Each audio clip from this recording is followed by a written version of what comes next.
Hello students, तो start करते हैं आज का लेक्चर अपना मोल कॉन्सेप्ट का थर्ड लेक्चर। ठीक है, लास्ट लेक्चर में हमने क्या देखा था? हमने तो कुछ रूल्स देखे थे केमिकल कॉम्बिनेशन के। ठीक है, पहला रूल कौन सा था मेरा? मास कंजर्वेशन का। सेकंड रूल कौन सा था मेरा? कांस्टेंट प्रोपोर्शन का। उसके बाद में मल्टीपल प्रोपोर्शन था। उसके बाद में रेसिप्रोकल प्रोपोर्शन का था। उसके बाद में था गैलुसियस लॉ ऑफ वॉल्यूम्स। ठीक है, और सबसे लास्ट वाला कौन सा था? Avogadro law. ठीक है, तो यहां तक हमने मोल कॉन्सेप्ट पढ़ लिया है। ठीक है, तो चलो स्टार्ट करते हैं आज से। Chemical reaction. केमिकल रिएक्शन क्या होती है मेरी? ठीक है, तो मैं स्टार्ट करता हूं। केमिकल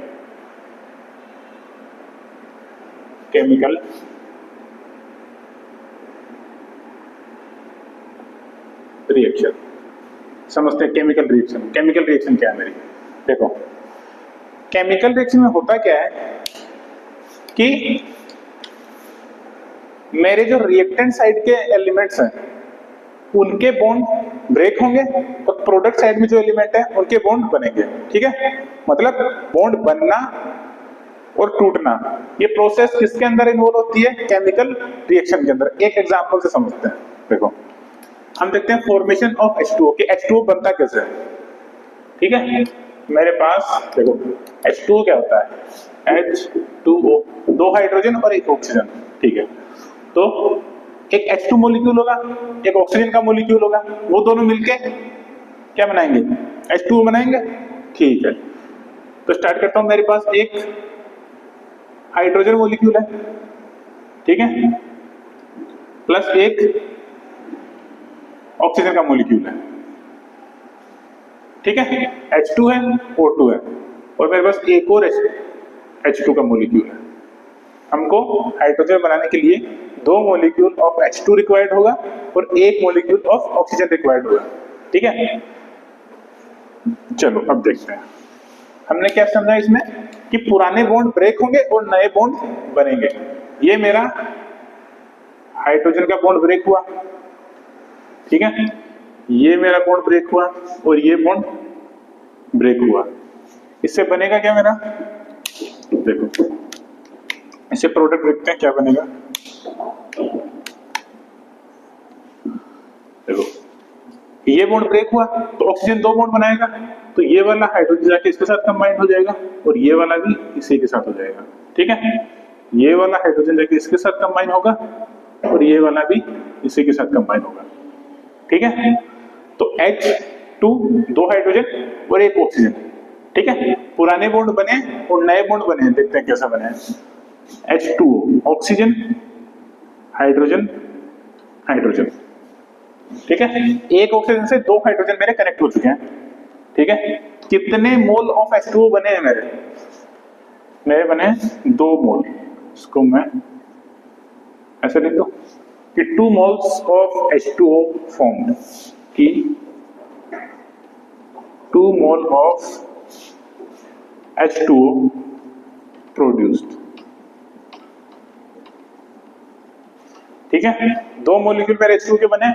इसको हम बैलेंसिंग करके भी देख सकते हैं। अगला टॉपिक हमारा बैलेंसिंग ही है। देखो, बैलेंसिंग में हम क्या करते हैं कि लिखता हूं, सपोज मैं H2 प्लस O2, हम एक मॉलिक्यूल की बात कर रहे हैं, तो ऐसा कभी नहीं होगा कि आप O2 की जगह सिर्फ O ले लें। हम ऑक्सीजन मॉलिक्यूल की टर्म में बात कर रहे हैं, ऑक्सीजन एटम की टर्म में बात नहीं कर रहे हैं। ठीक है, तो यहाँ पे हमें O2 ही लेना पड़ेगा, आप खाली ऑक्सीजन नहीं ले सकते। ठीक है, तो इससे क्या बनेगा? H2O। यहाँ पे कितना ऑक्सीजन है? एक ऑक्सीजन, यहाँ पे दो ऑक्सीजन थे, तो इसको मुझे 2 से मल्टीप्लाई करना पड़ेगा। ऑक्सीजन बैलेंस हो गया। हाइड्रोजन कितने हो गए? 4, तो इसको भी मुझे 2 से मल्टीप्लाई करना पड़ेगा। ठीक है, यहां से भी हम देख सकते हैं कितने मॉलिक्यूल मुझे H2 की रिक्वायरमेंट है? 2 मॉलिक्यूल ऑफ H2 की रिक्वायरमेंट है, और कितना बन रहा है मेरा? 2 मॉलिक्यूल ऑफ H2O बन रहा है। ये बात समझ में आई केमिकल रिएक्शन क्या है? कि पुराने बॉन्ड की ब्रेकिंग होगी और नए बॉन्ड बनेंगे। इसी को मैं क्या बोलूंगा?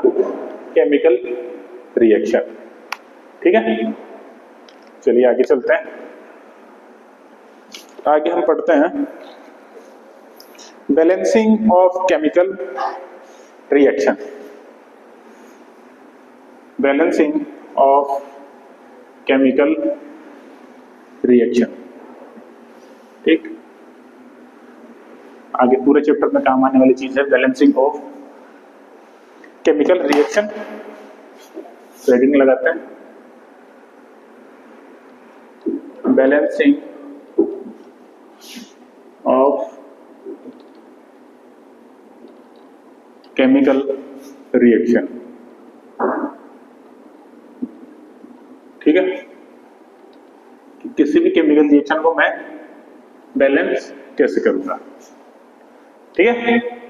चलिए स्टार्ट करते हैं, सीधा एग्जांपल से समझते हैं। सपोज मेरे पास एग्जांपल लूंगा, ठीक है। एग्जांपल से समझते हैं सीधा। मेरे पास मैग्नीशियम है प्लस O2 का एक मॉलिक्यूल है। O2 का एक मॉलिक्यूल, देखो मैं जब भी बोलूं ऑक्सीजन, मतलब मैं किसको रेफर कर रहा हूं, O2 को रेफर कर रहा हूं। अगर मुझे ऑक्सीजन को खाली रेफर करना होगा तो मैं आपको स्पेसिफाई करके बताऊंगा कि ऑक्सीजन एटम यूज हो रहा है, ठीक है। यहाँ पे अगर मैं सीधा बोलता हूँ कि Mg plus oxygen, magnesium plus oxygen, तो आपको सीधा रेफर करना है कि मैं O2 के टर्म्स में बात कर रहा हूँ, ठीक है। पूरे चैप्टर में कंफ्यूजन हो सकता है आपको, मैं बोलूँ ऑक्सीजन तो हमेशा ऑक्सीजन मॉलिक्यूल को ही रेफर करना है। मैं बोलता हूँ नाइट्रोजन तो नाइट्रोजन मॉलिक्यूल को रेफर करना है, ठीक है। तो मैग्नीशियम प्लस O2 ये क्या बनाएगा, मैग्नीशियम ऑक्साइड MgO, ठीक है। तो बैलेंसिंग में हम करते क्या है कि मेरे लेफ्ट साइड में जितने एटम ऑफ एलिमेंट प्रेजेंट है उतने ही राइट साइड में भी होने चाहिए, ठीक है। जैसे इधर मैग्नीशियम का कितना एलिमेंट है, एक एलिमेंट, तो राइट साइड में कितना एलिमेंट होना चाहिए मैग्नीशियम का, एक ही होना चाहिए, एक ही है मेरे पास, ठीक है, बैलेंस है। ऑक्सीजन के कितने हैं इधर एटम, ऑक्सीजन के एटम कितने हैं, 2, तो इधर कितना होना चाहिए ऑक्सीजन का एटम, 2। तो मैं इसको मल्टीप्लाई कर देता हूँ। देखो यहाँ पे नहीं होगा मल्टीप्लाई, पूरा ये वाला टर्म ही मल्टीप्लाई होगा, 2 से मल्टीप्लाई कर दिया, ठीक है। इतना समझ में आया। इधर ऑक्सीजन 2 है, ठीक है। इधर ऑक्सीजन अब कितने हो गए, 2, ठीक। लेकिन अब मैग्नीशियम गड़बड़ा गया। मैग्नीशियम में कैसे गड़बड़ हुआ, इधर मैग्नीशियम कितना मेरा 2 और इधर कितना है 1, तो इसको मैं 2 से मल्टीप्लाई कर दूंगा, ये मेरा इक्वेशन बैलेंस हो गया।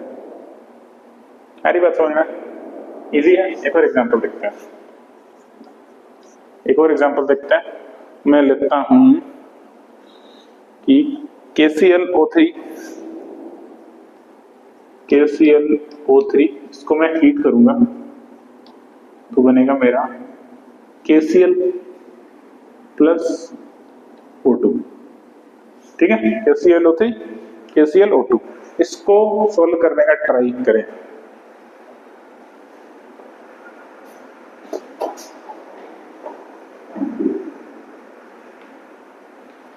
हो गया सोल्व, चलिए करते हैं इसको।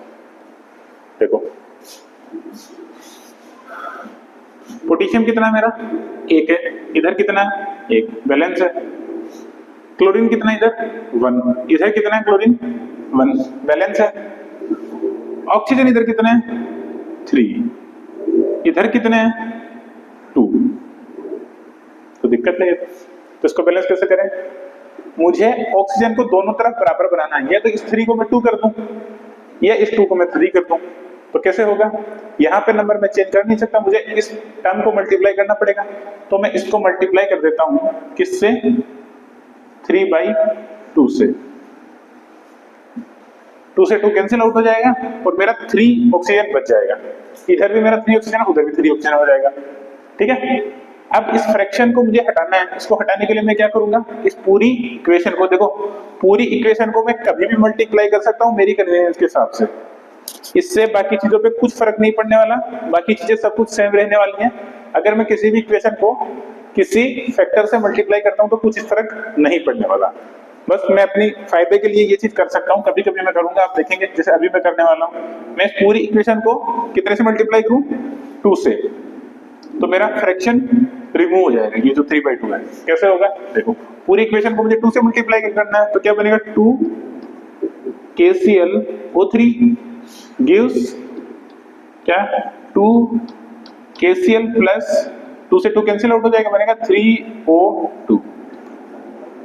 देखो बैलेंस है कि इक्वेशन में पोटेशियम कितने इधर, देखो लिखता हूं मैं, पोटेशियम कितने 2 है, उधर कितने पोटेशियम 2 है, इधर क्लोरीन कितना है, ये 2 सबसे मल्टीप्लाई होगा, इससे भी इससे भी इससे भी, ठीक है। कितना हो गया क्लोरीन 2, और उधर क्लोरीन, इसमें कोई क्लोरीन नहीं है तो क्लोरीन कितना हुआ इधर भी 2। इधर ऑक्सीजन कितना है 3 into 2, ऑक्सीजन कितना हुआ 6, इधर ऑक्सीजन 3 into 2 6। बैलेंस हो गई इक्वेशन मेरी, कर सकते हैं। ये चीज हमेशा ध्यान रखें, मैं कभी भी किसी भी इक्वेशन को कितने भी फैक्टर से मल्टीप्लाई कर सकता हूं, मेरी इक्वेशन पे कुछ इफेक्ट नहीं पड़ेगा, ठीक है। लेकिन याद रखें पूरी इक्वेशन को मल्टीप्लाई करना ऐसे नहीं, आप किसी को कर दो किसी को छोड़ दो तो वो नहीं चलेगा, ठीक है। अब देखते हैं इसके कुछ एट्रीब्यूट्स कि इससे मुझे पता क्या क्या चलता है, मैं बैलेंस कर रहा हूँ, क्यों कर रहा हूँ बैलेंस, फायदा क्या है बैलेंस करने का। देखो बैलेंस करने से एक तो पता चलता है कि मेरे जो लेफ्ट साइड में जितने एलिमेंट है उतने ही मेरे प्रोडक्ट साइड में होने चाहिए, ठीक है। लेफ्ट साइड में जितने एलिमेंट है, या फिर लिखूं कि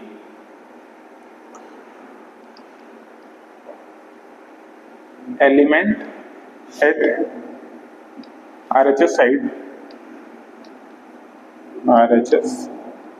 side equal to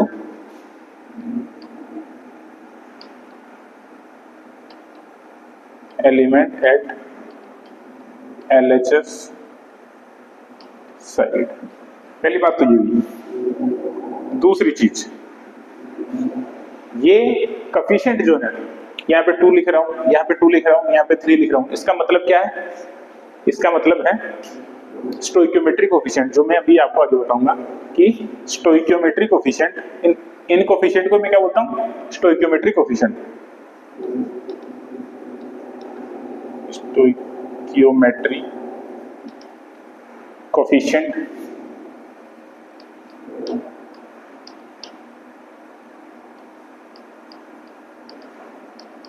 coefficient give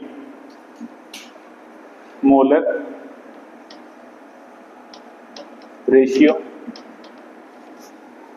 of molecule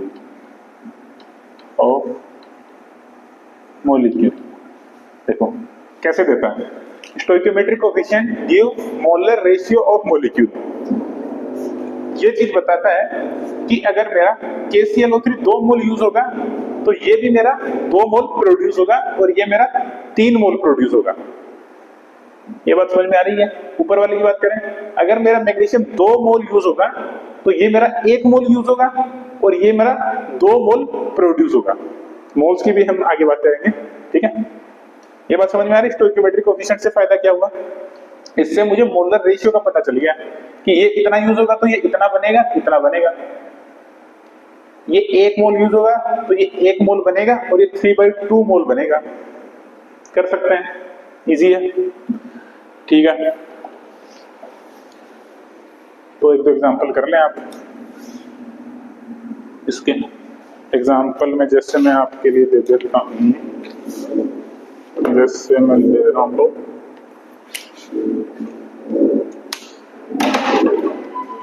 example लिखें आप, एसिड प्लस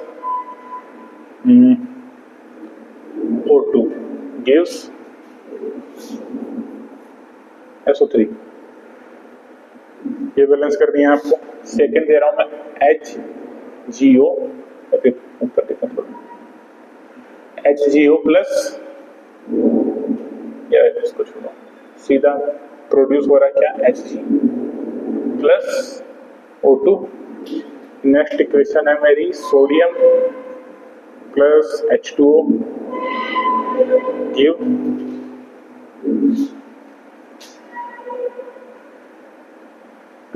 NaOH प्लस या फिर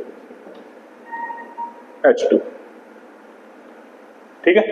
एक और मैं लिखूं तो लिख दो कि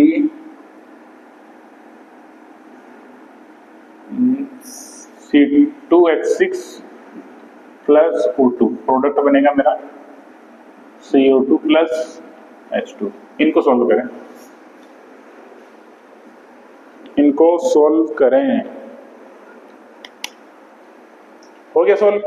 चलो सोल्व करते हैं, कैसे सोल्व होगा। पहले की बात करते हैं, ये 1 2 3 4। फर्स्ट की बात करते हैं। फर्स्ट वाला क्या है, acid plus O2 gives SO3। Sulphur कितने हैं इधर? 8, तो इसको किससे मल्टीप्लाई कर दूंगा? 8 से। सल्फर मेरा बैलेंस हो गया, ठीक है। नेक्स्ट स्टेप में मैं क्या करूंगा, ऑक्सीजन इधर कितने हैं? 24 है, 8 इंटू 3 24, तो इसको मुझे किससे मल्टीप्लाई करना पड़ेगा? 2 से। 12 इंटू 2 24। सल्फर बैलेंस, ऑक्सीजन भी बैलेंस, खत्म। सेकंड देखते हैं। सेकंड क्या है मेरा? HgO, मरकरी है ये, Hg plus O2।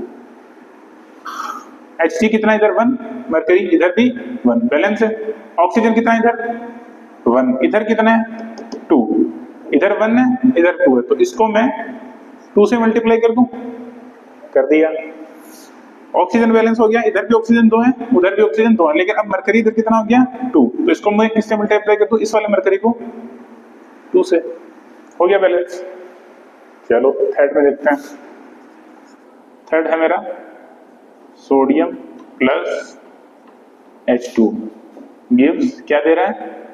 NaOH plus H2। चलो इसको बैलेंस करते हैं। तो इसको बैलेंस करने के लिए थोड़ा सा सोचना पड़ेगा कैसे बैलेंस होगा। चलो देखो, इधर मेरे हाइड्रोजन कितने? 3, तो मैं क्या करूं, काम करूंगा, इसको 2 से मल्टीप्लाई कर दूं, तो इसको भी 2 से मल्टीप्लाई कर दूं। ये आपको थोड़ा सा सोचना पड़ेगा कैसे हुआ।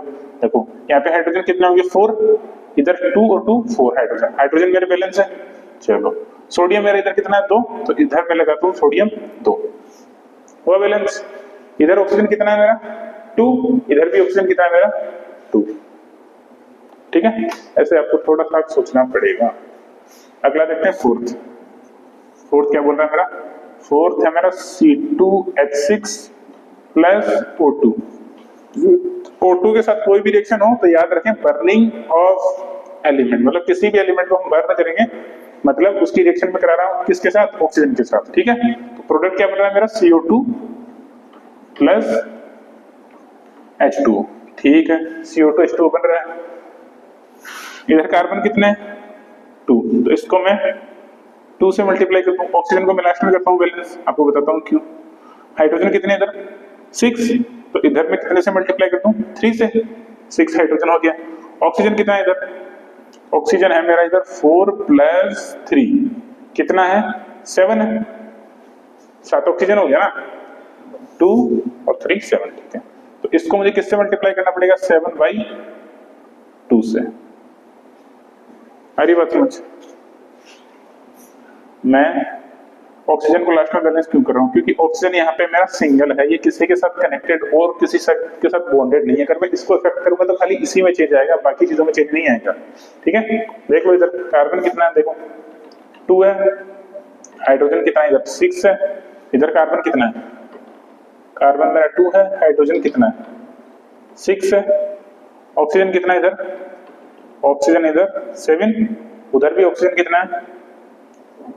ऑक्सीजन है इधर 7, बैलेंस है दोनों तरफ, कर लेंगे। चलो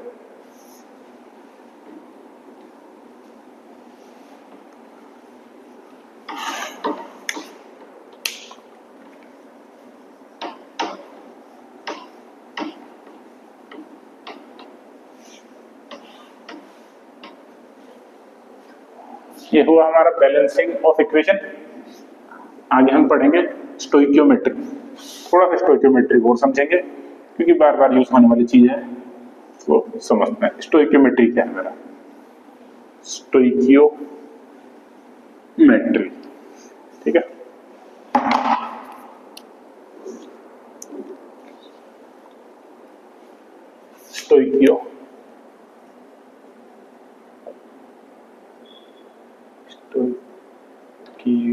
मेट्री।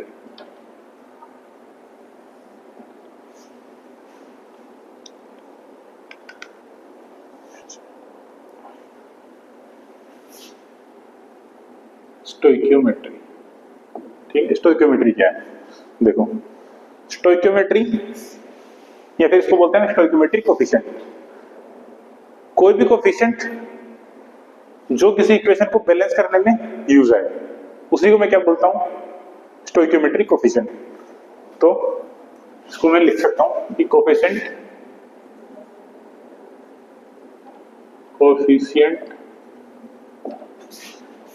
which are used for balancing equation, balancing of the equation, उसी को मैं क्या बोलूंगा, स्टोइकियोमेट्रिक कोफिशिएंट, ठीक है। चलो मैं एक इक्वेशन लिखता हूं, सपोज 2a प्लस b ये बना रहा है आपका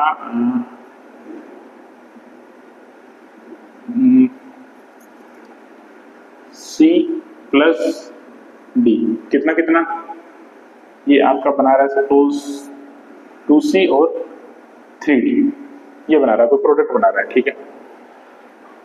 अब यहाँ पे जो 2 है, यहाँ पे 1 है, यहाँ पे 2 है, यहाँ पे 3 है, ये क्या है मेरे स्टोइकियोमेट्री कोफिशिएंट। इसको मैं एक टर्म्स में लिख सकता हूँ, ये टर्म आप याद रखें हमेशा कि स्टोइकियोमेट्री कोफिशिएंट, इसके शॉर्ट फॉर्म में लिख लेता हूँ stoichiometry coefficient upon mole of A, stoichiometric coefficient of A upon mole of A equal to stoichiometric coefficient of B upon mole of B equal to stoichiometric coefficient of C upon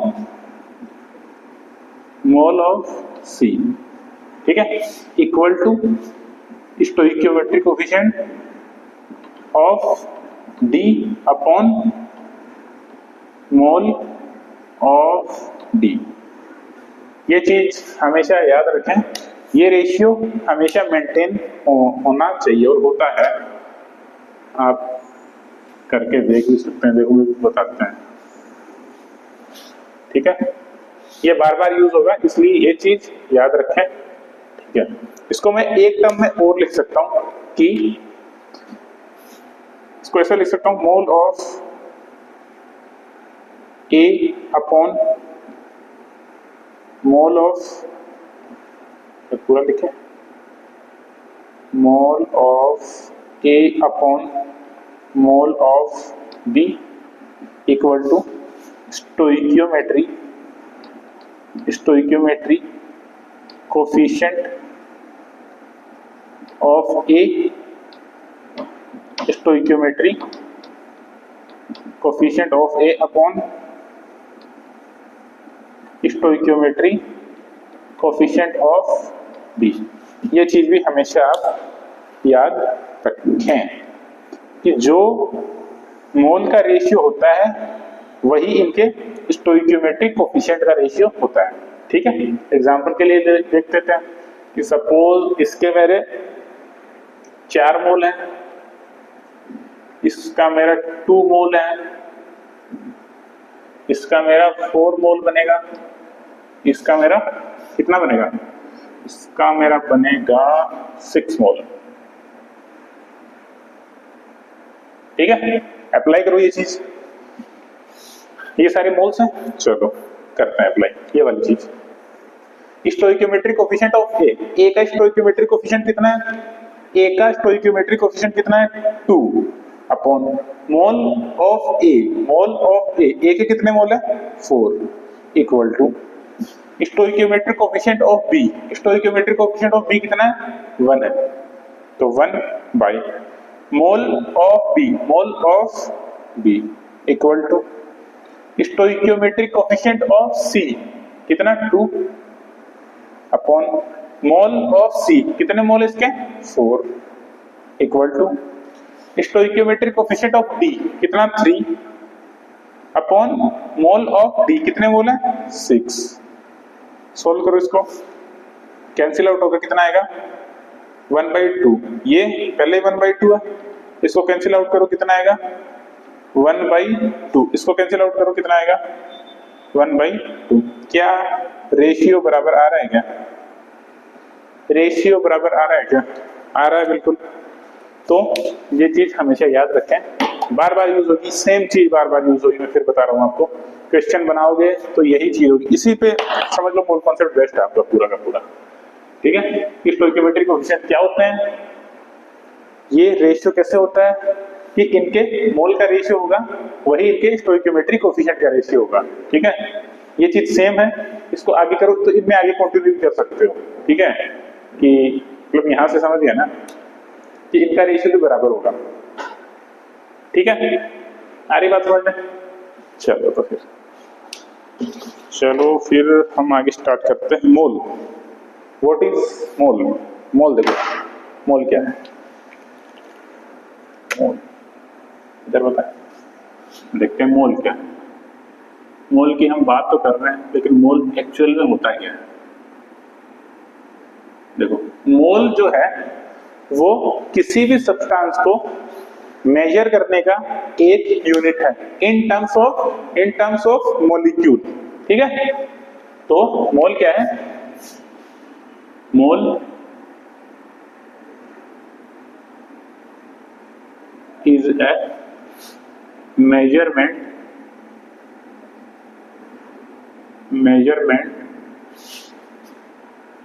of a molecule or atom of a molecule or atom in terms of किसकी terms में, in terms of number of molecules, number of molecule or atoms, number of molecule or atom, ठीक है। कि किसी भी चीज को नापने का, मेजर करने का एक चीज है, उसको हम क्या बोलते हैं मोल, ठीक है। वो कोई मॉलिक्यूल हो सकता है, कोई एटम हो सकता है, ठीक है। अब बात करते हैं कितने नंबर को हम 1 मोल बोलेंगे, ठीक है।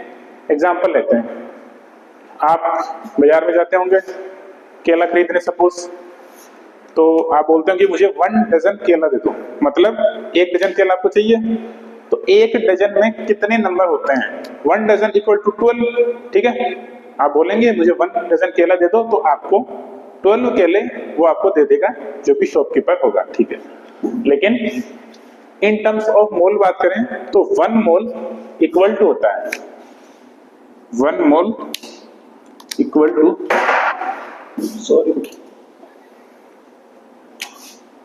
1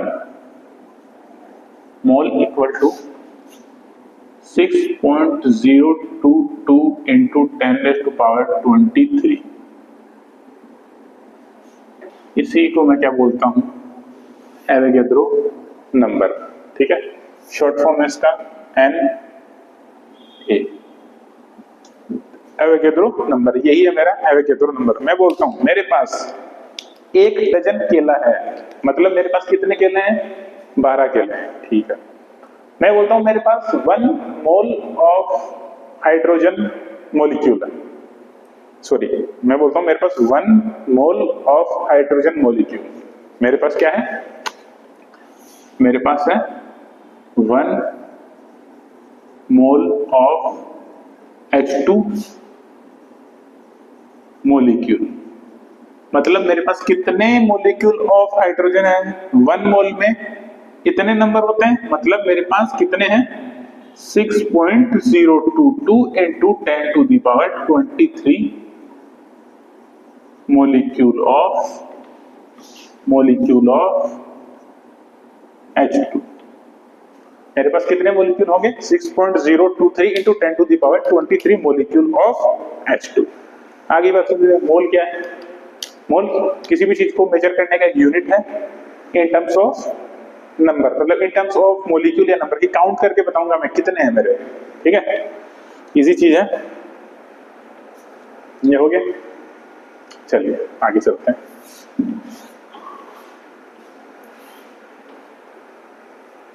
अब आपका एक्चुअल मोल कॉन्सेप्ट स्टार्ट होता है। इससे पहले खाली क्लासिफिकेशन टाइप चीजें चल रही थी जो आपको केमिस्ट्री में इसी चैप्टर में नहीं बाकी भी काम में आएंगी। ठीक है, अब आपका एक्चुअल मोल कॉन्सेप्ट स्टार्ट होने जा रहा है।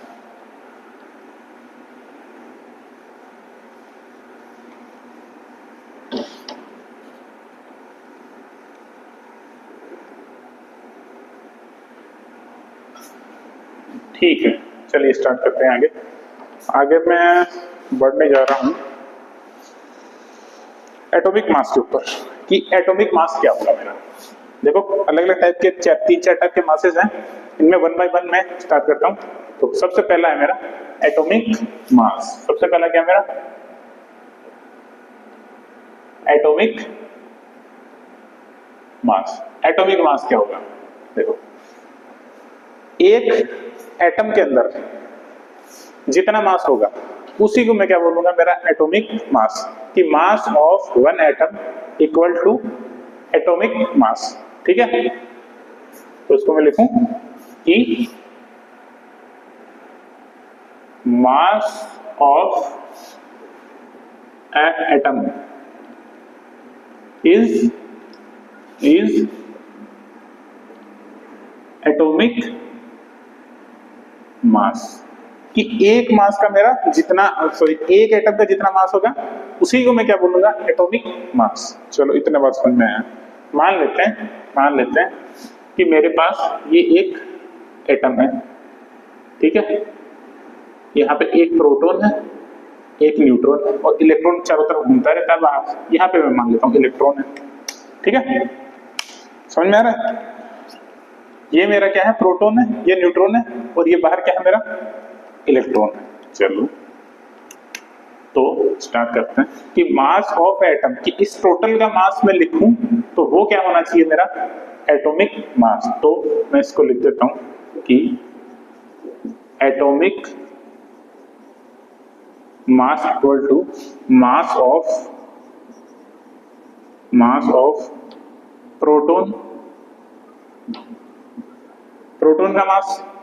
ठीक है, प्लस मास ऑफ किसका मास ऐड करूंगा? प्रोटॉन का, न्यूट्रॉन का, इलेक्ट्रॉन का। ये मेरा एक एटम है ना, एटम का तो पॉइंट है सारे के सारे, इसके बिना एटम थोड़ी बनेगा। प्लस मास ऑफ किसका? प्रोटॉन का हो गया mass of neutron, plus mass of electron. इन तीनों का अगर मास में जोड़ दूं तो मेरे पास एटम का मास आ जाएगा। ठीक है, वेरी गुड। चलो अब मैं जोड़ना स्टार्ट करता हूं। देखो मैं इधर लिख दूं क्या? Mass of proton equal to होता है 1.67 into 10 to the power -27 kg। ठीक है, mass of neutron equal to 1.67 into 10 to the power -27 kg। ठीक है, मास ऑफ इलेक्ट्रॉन ये होता है 9.11 into 10 to the power -31 kg। ये इनके मासेस हैं। चलो मैं ऐड करना स्टार्ट करता हूँ। मास ऑफ प्रोटॉन कितना है? 1.67 into 10 to the power -27 kg, plus mass of neutron कितना है? 1.67 into 10 to the power -27 kg। ठीक है, प्लस मास ऑफ इलेक्ट्रॉन कितना है? 9.11 into 10 to the power -31 kg। अब एक चीज बताओ मुझे, ये एक क्वांटिटी है, सपोज इसको मैं ए बोल दे रहा हूं, तो ये भी मेरी क्या है? ए है। बात समझ में आ रही? और ये जो क्वांटिटी है ये ए क्वांटिटी से बड़ी है या छोटी है? इस क्वांटिटी से ये वाली क्वांटिटी छोटी है या बड़ी है? छोटी है ऑफकोर्स, -27 है, इधर -31 है, लेकिन कितनी छोटी है, approximately 10 to the power 4 times छोटी है। यहाँ पे -27 है, यहाँ पे -31 है, पावर में कितना डिफरेंस है, थोड़ा सा सोचे।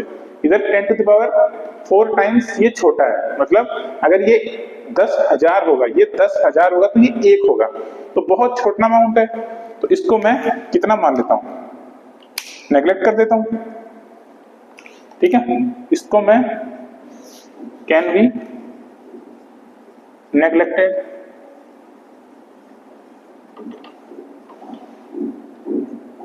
कैन बी नेग्लेक्टेड, इसको मैं हटा सकता हूं, चलो हटा सकता हूं। आगे लिख देता हूं इसी को, ये क्या बन जाएगा मेरा कि सॉरी, ये क्या बन जाएगा मेरा, कुछ भी मान लो, तो ये कितना हुआ मेरा, mass of 2 into 1.67 into 10 to the power -27 kg, ठीक है। और ये जो यूनिट है इसी को मैं क्या बोलता हूं, AMU 2 या फिर AMU, ठीक है। हरी बात समझ में, AMU हुआ है ये। अगर मैं एग्जांपल लेना भी चाहूं तो ये किसका है, ये मास, ये वाला एग्जांपल ये किसका है, ये वाला मेरा एग्जांपल है हाइड्रोजन का, तो होगा नहीं, ये होगा हीलियम का।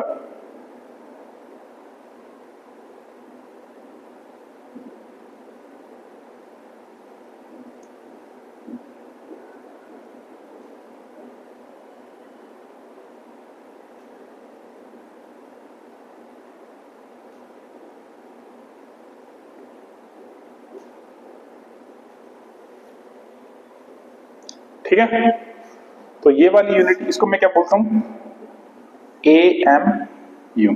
चलो आगे हम AMU ही पढ़ते हैं, थोड़ा सा और इसको एक्सप्लोर करते हैं कि AMU क्या है, ये है क्या एक्चुअल में AMU, ठीक है।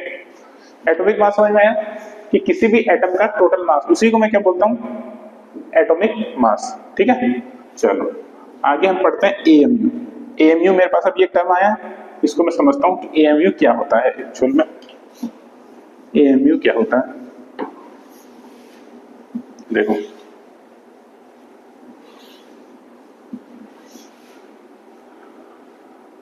AMU को समझते हैं, देखो AMU, इसको बोलता हूं मैं एटॉमिक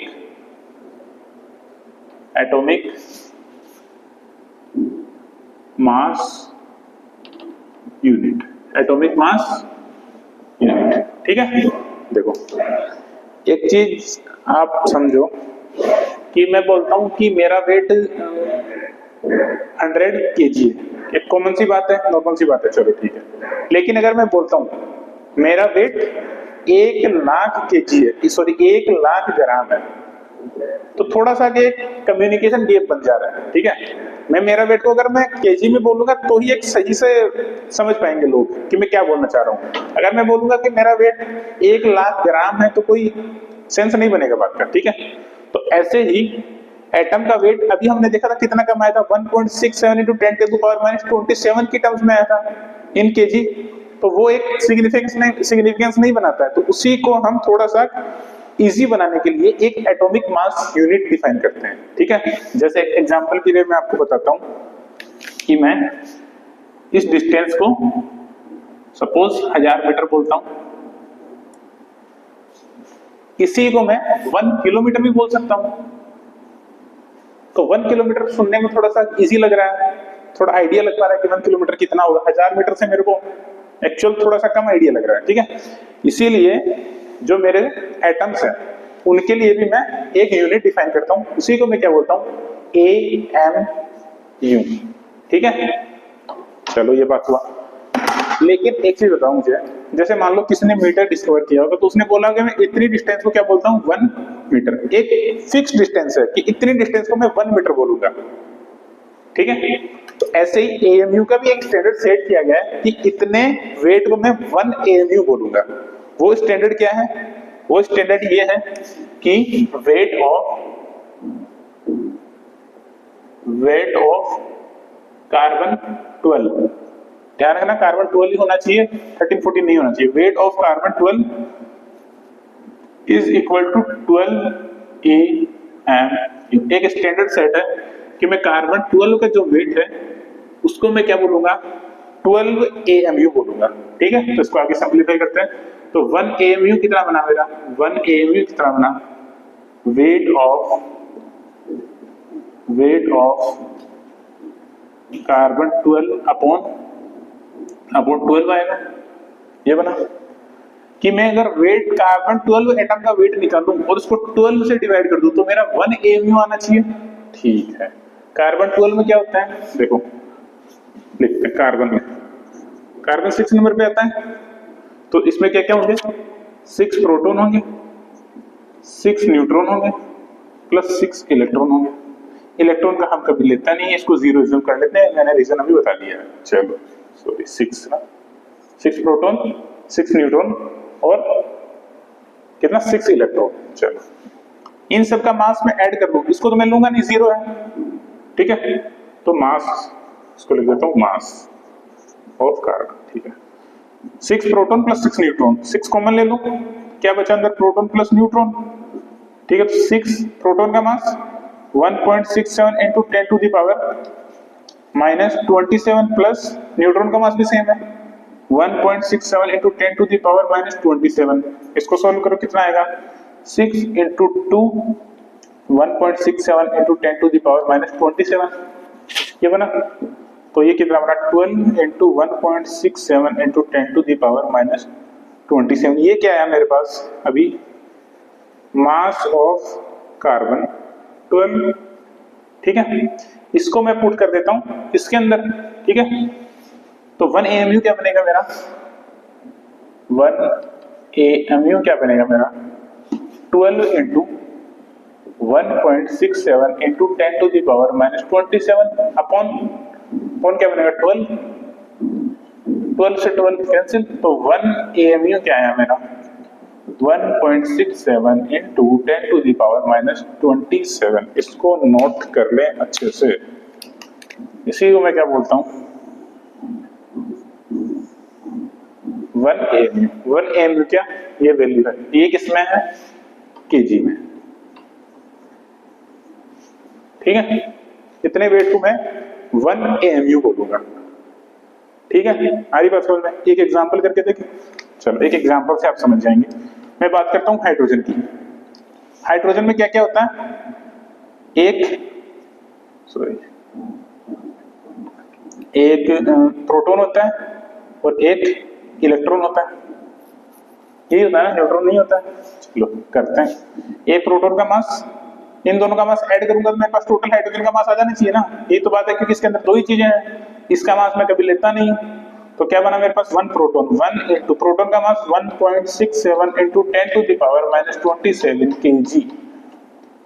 इस चीज को मैं क्या लिख सकता हूँ, AMU लिख सकता हूँ। तो कितना बना मेरे पास, 1 AMU, हाइड्रोजन का मास आ गया मेरे पास इजीली। एक और एग्जांपल कर लेते हैं, इजी है। सपोज मैं लेता हूँ, मेरे पास कार्बन का कर लिया, सपोज मैं लेता हूँ नाइट्रोजन। नाइट्रोजन का मुझे कैलकुलेट करना है, नाइट्रोजन कितने पे आता है, 7 पे आता है, ठीक है। तो क्या बनेगा इस पे, 7 proton plus 7 neutron plus 7 neutron plus 7 electron. Electron का मैं कभी लूंगा नहीं, क्या बनेगा, 7 प्रोटॉन प्लस न्यूट्रॉन, ठीक है। तो क्या बनेगा, 7 प्रोटॉन का मास कितना है, 7 प्रोटॉन और न्यूट्रॉन का सेम ही है मास, ठीक है। तो इसको मैं ऐसे लिख दूं, क्या सेम मास है, तो 7 into 2 1.67 into 10 to the power minus 27, ये वैल्यू क्या है मेरी, AMU। तो कितना बना, 14 AMU। आ रही है बात समझ में, AMU समझ में आया क्या है, आया तो लिखिए, नोट करिए इसको।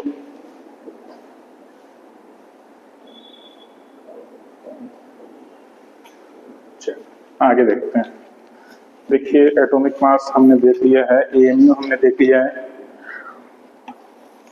चलो एक दो टर्म्स देखते हैं, फिर आज क्लास खत्म करते हैं, ठीक है। मैं बात करता हूं एसटीपी की। एसटीपी क्या होता है? मैं बोलता हूं एसटीपी, स्टैंडर्ड टेम्परेचर प्रेशर। इसमें टेम्परेचर कितना होगा मेरा? कितना होगा टेम्परेचर? 273 केल्विन, और प्रेशर कितना होगा? 1 atm। ये चीज याद रखना, एसटीपी का कंडीशन है, ठीक है। मैं बोलता हूं मेरे पास रूम टेम्परेचर है, रूम टेम्परेचर है, इसको मैं क्या बोलूंगा? टेम्परेचर कितना होना चाहिए मेरा? 298 केल्विन, 298 केल्विन। प्रेशर कितना होना चाहिए मेरा? 1 atm। ये चीज भी नोट कर लें आप, ठीक है। एक और चीज देखते हैं, मैं टेम्परेचर को कैसे कन्वर्ट करूंगा। मैं बोलता हूं मेरे पास केल्विन में कोई टेम्परेचर है, उसको मुझे सेल्सियस में बदलना है, तो इसका एक है टर्म केल्विन इक्वल टू, या फिर लिख देता हूं टेम्परेचर कन्वर्जन, कन्वर्जन, ठीक है। टेम्परेचर कन्वर्जन कैसे होगा? मैं बोलता हूं kelvin equal to Celsius plus 273। ये चीज करना है मुझे, ये चीज करूंगा तो मेरा सेल्सियस में जो टेम्परेचर है वो केल्विन में चेंज हो जाएगा, केल्विन में है वो सेल्सियस में चेंज हो जाएगा। सेकंड देखते हैं फ़ारेनहाइट। फ़ारेनहाइट का कैसे होगा? Fahrenheit equal to 9/5 Celsius plus 32। ये किसका फॉर्मूला है? फ़ारेनहाइट का। आई बात समझ में? टेम्परेचर कन्वर्जन कैसे हुआ? ये कुछ फॉर्मूले हैं जो आपको याद रखना है, ठीक है। चलिए फिर आज क्लास में इतना ही।